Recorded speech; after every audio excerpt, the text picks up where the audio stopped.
Fala aí, Marmete, sou o Rodrigo aqui trazendo pra vocês mais um review de Agatha desde sempre, dessa vez do quarto episódio intitulado Eu Não Te Vejo, Mas Te Protejo. Já inicia de onde o outro encerrou, né, com a senhora Sharon Davis morta.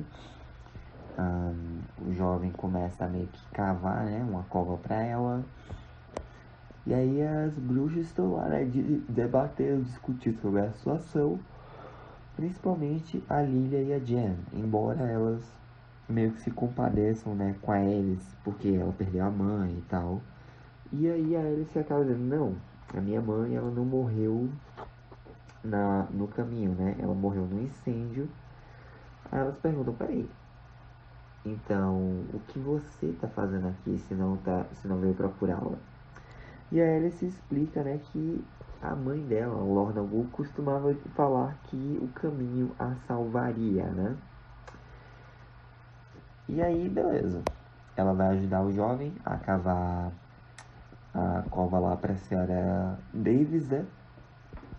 E a Agatha se mostra muito insensível, querendo seguir na frente, deixar os dois para trás, depois eles alcançam, né? Só que aí vem um problema óbvio, o Coven agora tá incompleto, né? A Agatha tenta dar uma desculpa, não, a gente só precisava de um Coven completo para abrir o caminho e tal. Então elas questionam, né, a Agatha, quantas bruxas saíram vivas do caminho com ela na última vez. E ela explica que só uma. Então começa uma discussão, né, ali das quatro. Quando o jovem finalmente interrompe, diz, não, gente, nós temos que cuidar uns dos outros. E aí a Agatha fica resmungando, mas concorda que elas precisam de um coven completo, né, pra cruzar o caminho. Então elas vão, né, conjurar uma bruxa verde reserva. E aí elas fazem um encantamento lá sobre a cova, né, lá da Senhora Davis. E quem é a bruxa que é invocada? Isso mesmo, a Real. E aí a Agatha já fica pistola da vida, sai na frente, né? O jovem vai tentar falar com ela, porque ele reconheceu a Real lá do episódio 1, porque os dois estavam lá na ilusão da Agatha, tentando quebrar o feitiço, enfim, fazer que ela se lembrasse de que ela era, né? E aí elas avistam, né? O governo já alcançou a Agatha, e aí eles avistam ao longe um chalé. A Alice se recusa a ir naquela direção, mas não importa por qual canto do caminho elas tentem desviar. Acaba indo parar no mesmo lugar. Então o caminho muda, né? Querendo realmente que elas vão para aquele chalé. E incrustado na porta, né? Tá a fase lunar do fogo. Quando elas entram, o visual de todo mundo é alterado para vestes dos anos 70, mais retrô mesmo. E aí todo mundo se separa, né, para começar a procurar as charadas, as pistas, né, para passar por essa segunda provação. Então nós vemos que a Lilia e a Alice meio que conversam um pouco sobre a Lorna, sobre o passado dela, né? Que ela meio que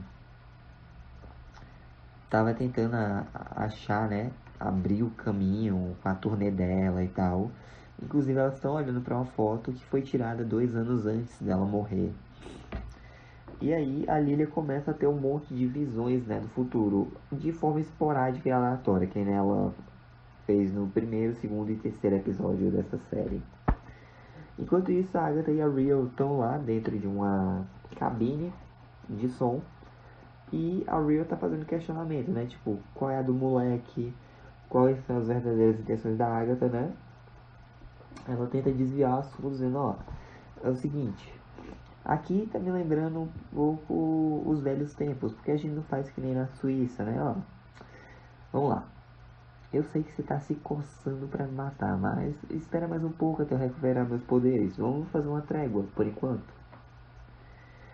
E aí, a Rio até concorda, né? Só que ela não percebe que a Agatha ligou o microfone. Então, ela meio que faz um esquema para que a Rio admita que ela vai ficar com os corpos das bruxas depois que elas morrerem.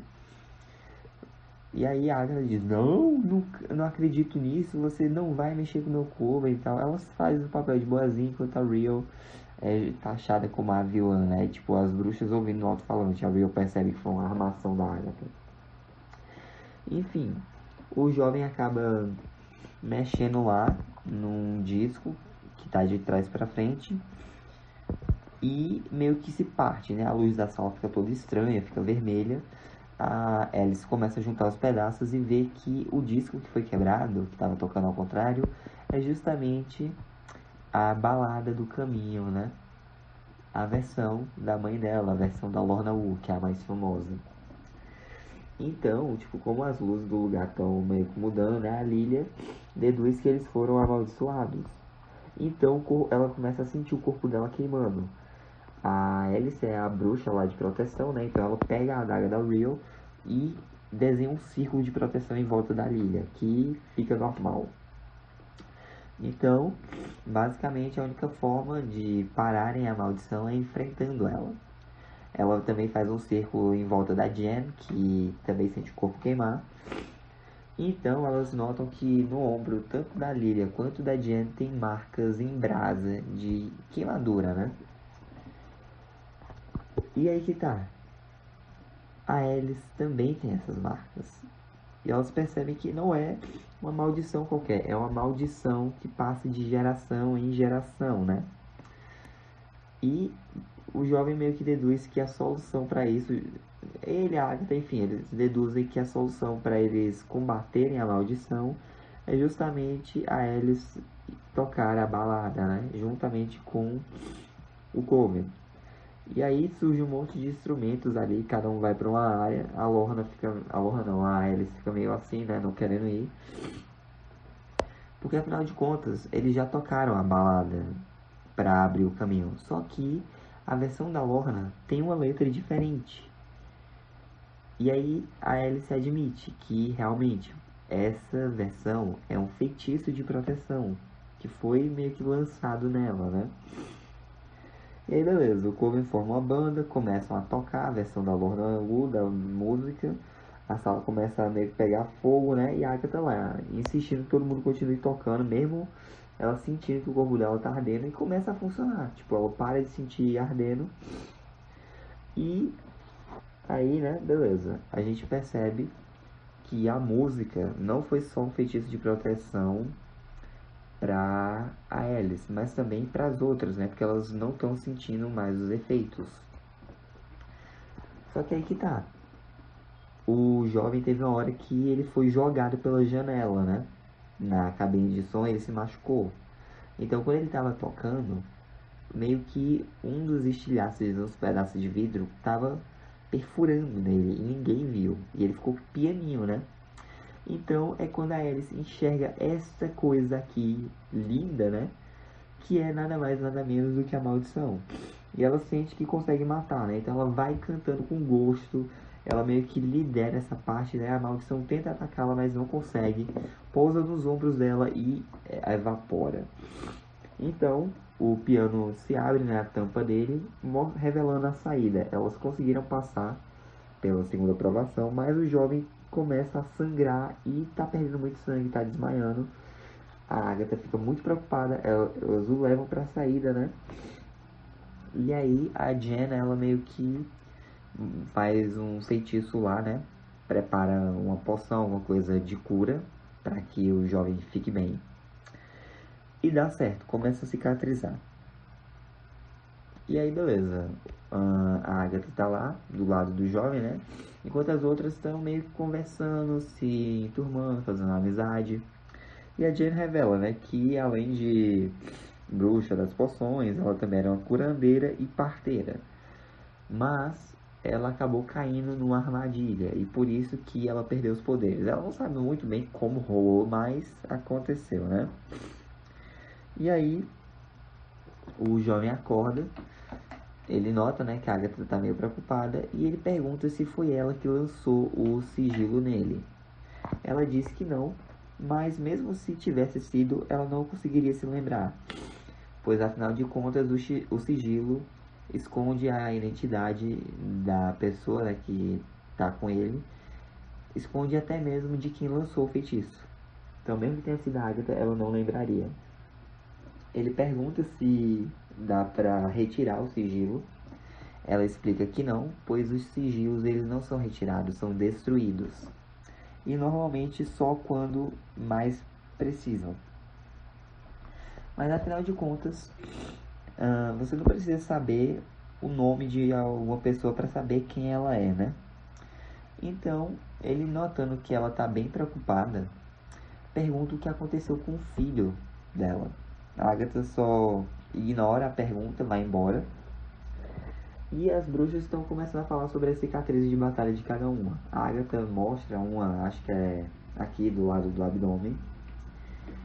E chega, né, a vez da Rio falar. A Agatha diz, não, você não tem nenhuma cicatriz lá? Eu tenho sim. Há muito tempo atrás eu amei alguém. Eu tive que fazer uma coisa que eu não quis, mesmo sendo obrigada. E eu acabei machucando essa pessoa. Ela é a minha cicatriz.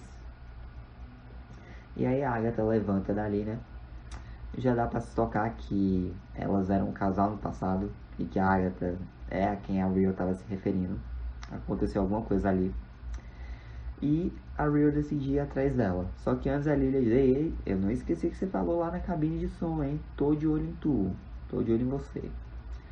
E aí ela fica lá no aconchego perto da Agatha. A Agatha meio que tem alguns sentimentos antigos ainda. Só que quando ela tá prestes a fazer um movimento, a Rio diz, olha, o garoto não é seu.